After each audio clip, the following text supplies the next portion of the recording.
नमस्कार दोस्तों, आज के इस वीडियो में जैव अणु नामक इम्पोर्टेंट चैप्टर के इम्पोर्टेंट क्वेश्चंस के बारे में डिस्कशन करेंगे। तो फ्रेंड, इस चैप्टर से कुछ इम्पोर्टेंट क्वेश्चंस हैं जिनके चांस होते हैं आपकी बोर्ड के एग्जाम में आने के। तो यहाँ पर मैं 4-5 क्वेश्चंस और उनके आंसर बताने वाला हूँ आपको।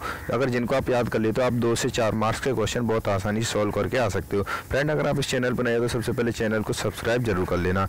तो यहाँ पर पहला क्वेश्चन आ सकता है, वो है कार्बोहाइड्रेट किसे कहते हैं।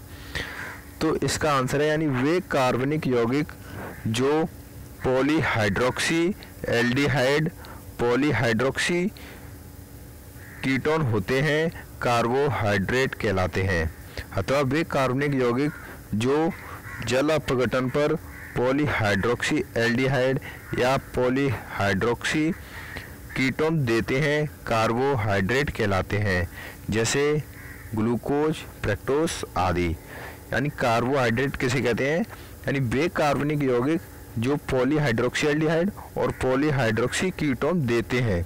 आपको यहाँ पर 2 टर्म याद कर लेने हैं, एक तो पॉलीहाइड्रोक्सी एल्डिहाइड और पॉलीहाइड्रोक्सी कीटोन। तो इन दोनों टर्म्स को अगर आप याद कर ले तो इसकी डेफिनेशन बहुत आसानी से बन जाएगी। यानी वे कार्बनिक यौगिक जो पॉलीहाइड्रोक्सी ऑक्साइड एल्डिहाइड और पॉलीहाइड्रोक्सी कीटोन देते हैं वो कार्बोहाइड्रेट कहलाते हैं। एग्जाम्पल के तौर पर आप लिख सकते हो ग्लूकोज, फ्रक्टोज। इसका नेक्स्ट क्वेश्चन बनता है, वो है प्रोटीन के 2 स्रोत तथा 2 कार्य लिखो। ये भी काफी इंपोर्टेंट क्वेश्चन है। तो प्रोटीन कहाँ कहाँ से हमें मिल सकता है, वो मिलता है दूध, अंडा, मांस। तो ये तो हो गए प्रोटीन के स्रोत। और इसके कार्य क्या है, तो प्रोटीन का काम है, प्रोटीन भोजन के पाचन में सहायक है, यानी भोजन के पाचन को उसमें हेल्प करती है। सेकंड नंबर है, ये सभी जैविक अभिक्रियाओं को उत्प्रेरित करते हैं।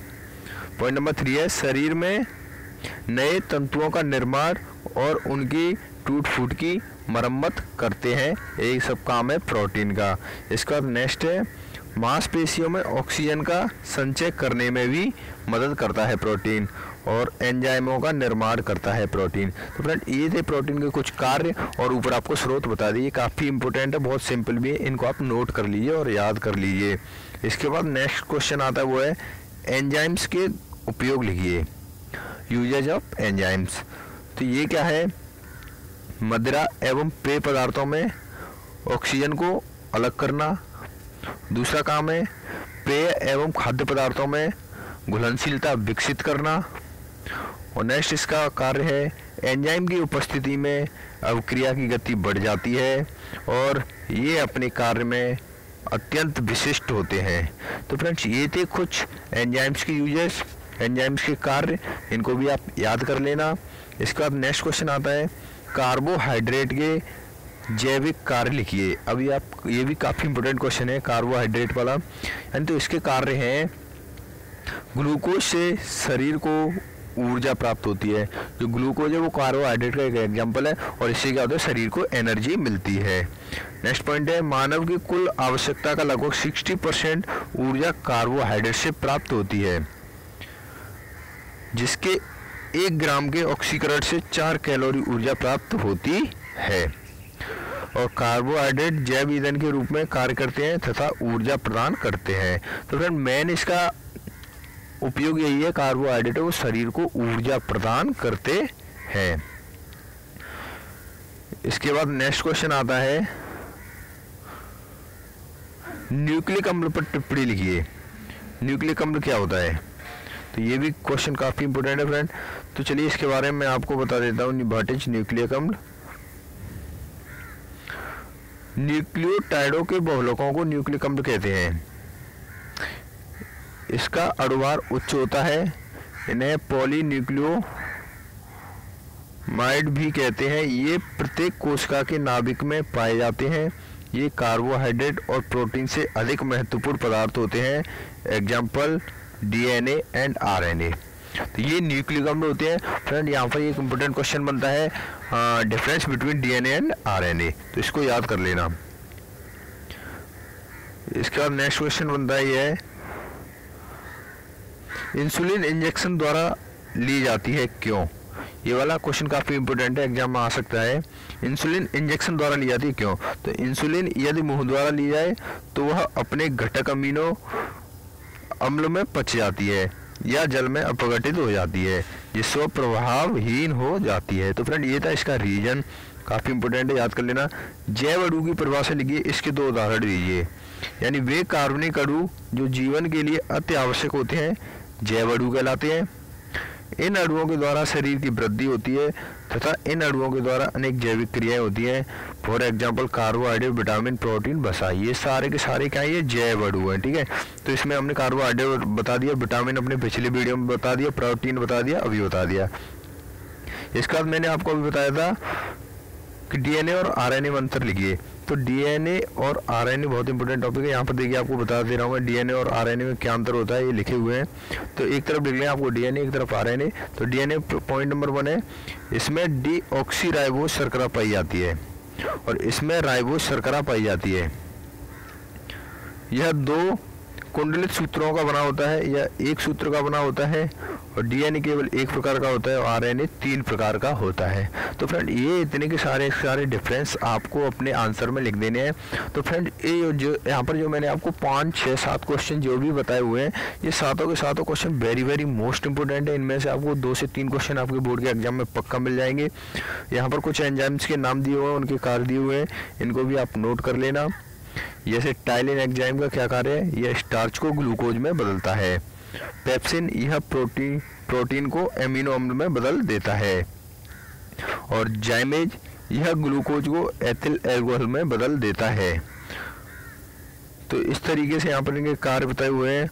और ये दिया इन्वर्टेज, इसका क्या काम है, यह सुक्रोज को फ्रक्टोज में बदल देता है।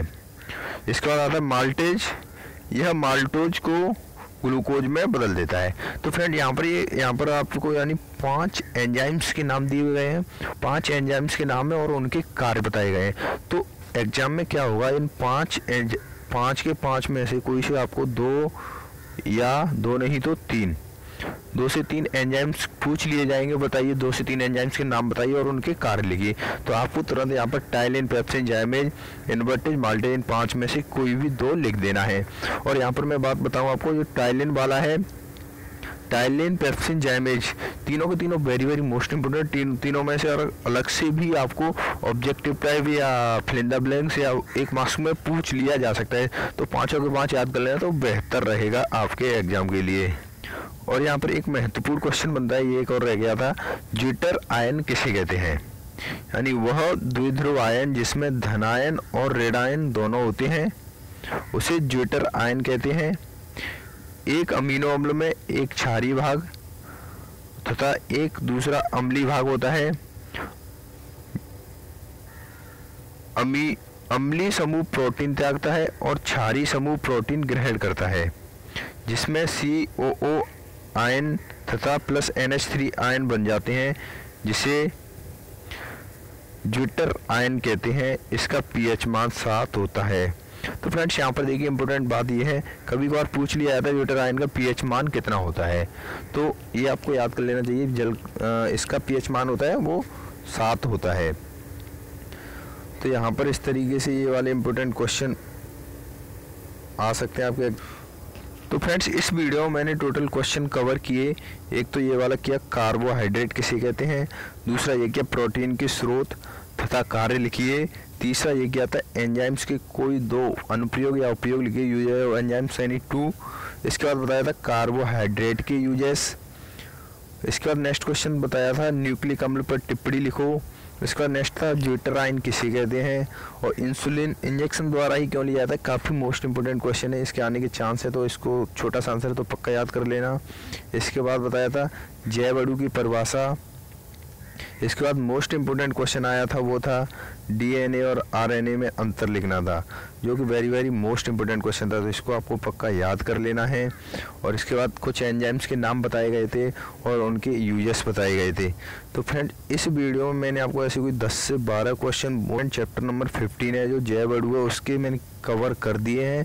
अगर आप इन क्वेश्चनों को याद कर लेते हो तो इस चैप्टर से जितने भी आने वाले आपके बोर्ड के एग्जाम में जितने भी क्वेश्चन है वो सारे के सारे कवर हो जाएंगे। उम्मीद करता हूँ दोस्तों आपको ये वीडियो अच्छा लगा हो तो लाइक कर देना, लाइक करना तो बनता ही है आपका। और अगर चैनल पर नए आए तो चैनल को सब्सक्राइब जरूर कर देना।